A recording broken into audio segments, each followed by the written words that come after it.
and welcome to the Cool Crone's discussion on eclipses and what they are.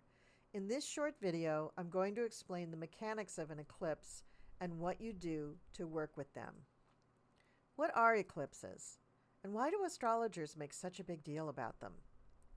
Well, for one thing, they're visually stunning and can be seen by the human eye, but be careful about looking at them. Use eclipse glasses. In ancient times, people were afraid of eclipses. They saw the darkening of the sun or moon and worried that the world was coming to an end, or that it was a portent of disaster.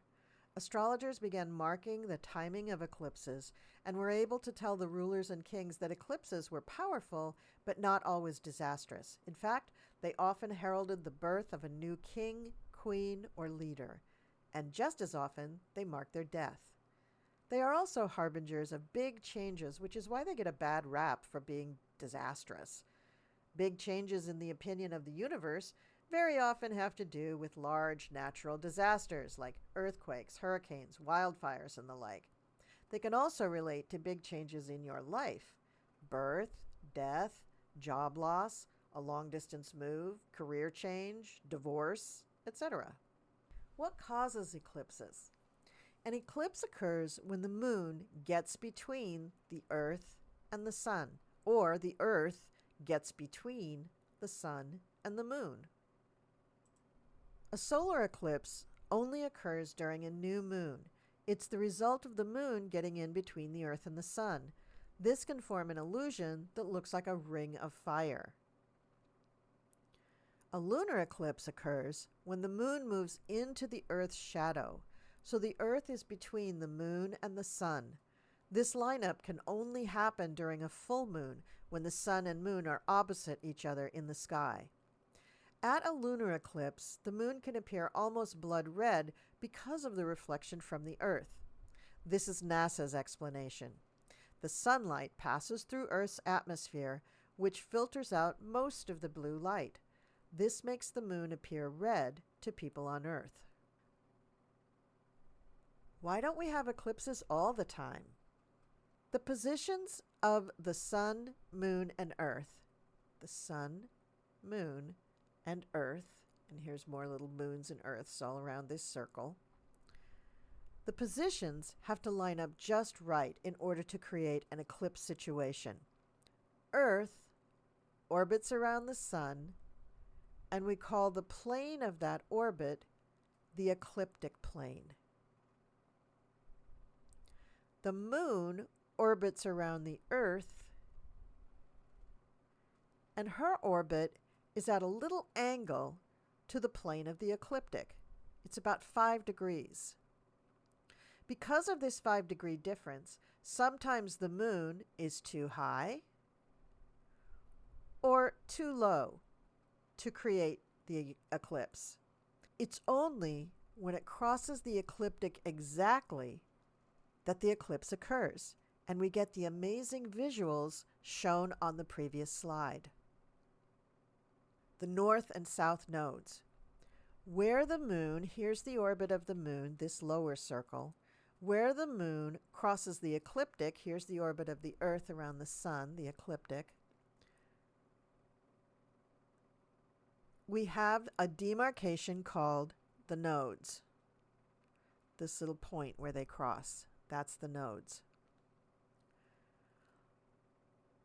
On one side, the orbit for the moon is the north node, where the moon is traveling slightly upward. And then 180 degrees across the circle, she moves downward and crosses the ecliptic again, and that's where we have the south node. These are points in space that affect us tremendously. When the moon connects to the nodes on a full or new moon, it causes an eclipse. This happens about 4 times a year, and in some years even more. The north and south nodes are actually what define an eclipse. Without the moon connecting to one of them, we don't get an eclipse, because without that crossing of the orbits, the blocking or eclipse of the sun or moon would not occur. It's a mathematical impossibility. The node connected to the eclipse can also give us clues as to how it will manifest. A south node eclipse can bring about powerful endings because that's what the south node brings in our lives. A place where we have finished up whatever was there, taking up our energy. We're done. A north node eclipse is a harbinger of something brand new, something you may not feel ready for. The universe is going to set things in motion so that you are absolutely set on the path for this new beginning. So consider the nodes. If the eclipse is connected to the north node, then it will relate more to new things or to things related to where your own north node is in your chart. If it's connected to the south node, then it's related to a powerful ending or change, one during which you will be forced to release things or something significant. How do you know which node an eclipse is related to? You would need to read an ephemeris or ask your favorite astrologer. How do eclipses affect us?